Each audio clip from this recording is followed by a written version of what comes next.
La parole est à Monsieur Daniel Dubois. Merci, Madame la Présidente.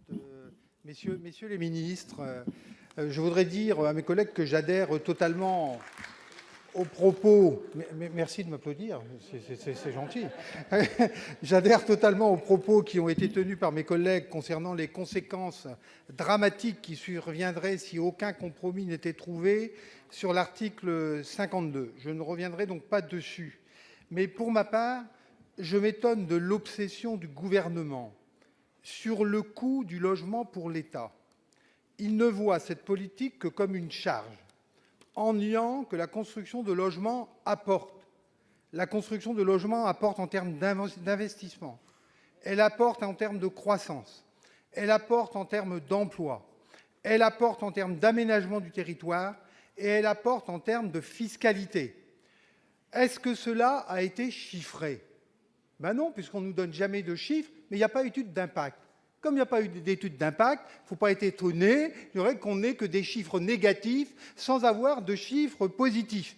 Quant à avoir les chiffres auprès de Bercy, je crois que certains s'y sont essayés et c'est quasiment impossible. Donc l'USH nous en a livré quelques-uns. Voilà, si vous le permettez, la construction d'un logement HLM représente environ 140 000 € de travaux, 30 000 € en rénovation moyenne. En ponctionnant 1,5 milliard sur les HLM, notre pays va se priver d'environ 10 milliards de travaux. Je ne pense pas que ce soit le moment. On estime le nombre d'emplois directs et indirects dans le bâtiment à 13 équivalents temps plein par million d'euros investis et 20 en rénovation. 10 milliards d'euros de travaux en moins, c'est 140 000 emplois qui sont menacés. Et une perte de recettes fiscales d'environ 600 millions d'euros.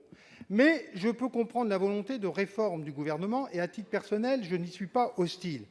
Mais enfin, pas comme ça, pas en s'attaquant au détour du projet de loi de finances, et je l'ai déjà dit, sans étude d'impact, au loyer, qui est, on ne le répétera jamais assez dans le domaine HLM, la pierre angulaire du système.